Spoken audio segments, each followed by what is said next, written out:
Hi, I'm Orion. So, online, there's become a little bit of a debate on esports degrees and why or whether they're worth it.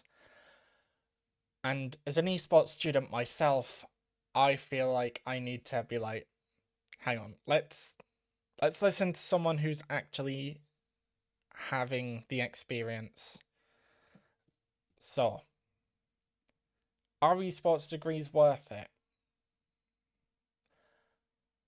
I'm going to say it depends. It very much depends on what your university is like and, what opportunities it gives you. So I myself, I'm an esports student at Sheffield Hallam University, and a lot of what we've done is very much practical. There's very little theory. I mean, there's some events management theory stuff that obviously we need. Um, but there's also a lot of stuff that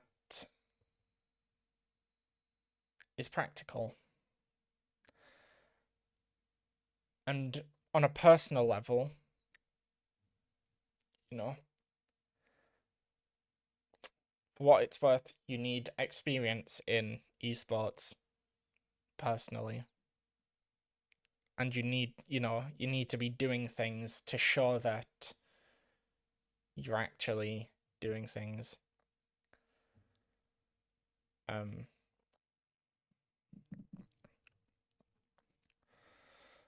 so I'm very, very lucky. By the way, as a disclaimer, I do want to say, in some ways, I do kind of have a vested interest in esports degrees and their success because I work open events for Sheffield Hallam University and I get paid to do so. So, yeah.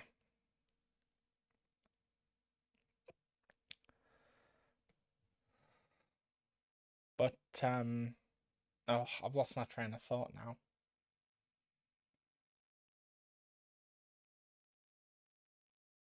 But yeah, with with an esports degree, you need to be doing practical stuff. It doesn't matter what it is.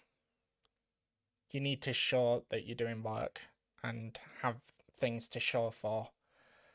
I myself, I'm very lucky and privileged, and my university basically allowed me to get experience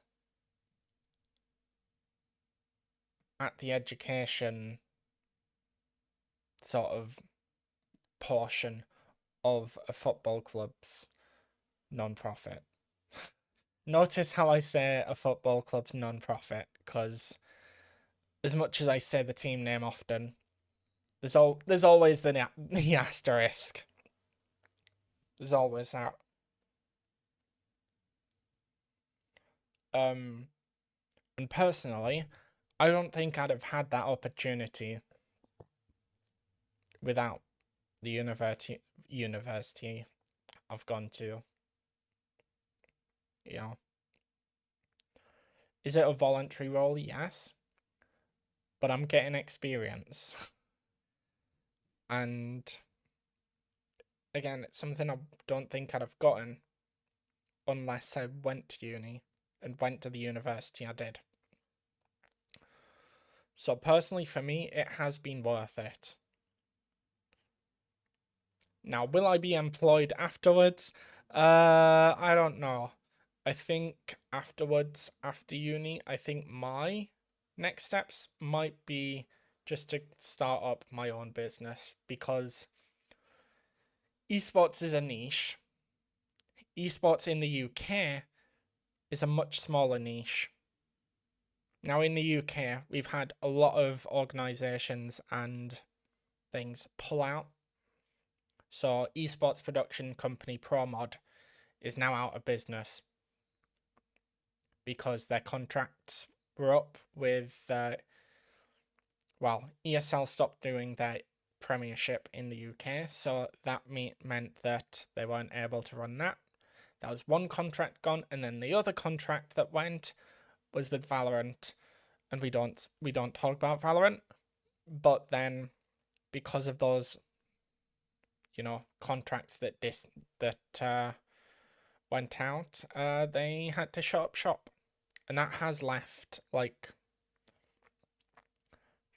hole. Now there have been people trying to get community measures together.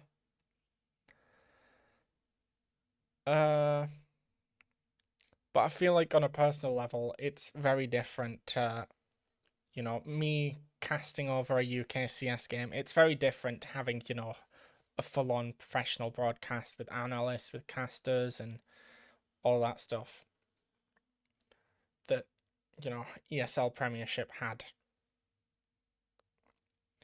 So, yeah, there are gaps.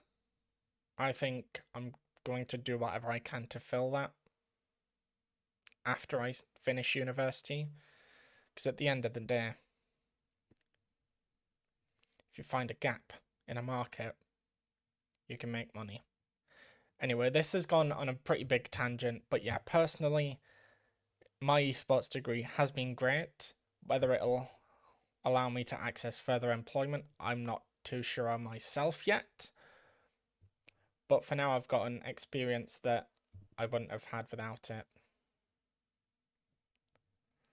And I've even had access to applications that have only been for people on esports courses.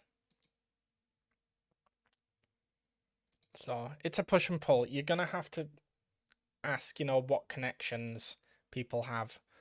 Because in a lot of ways, esports is a lot about, the connections you have. But I think that's going to be it for this video. I've been Orion, signing out.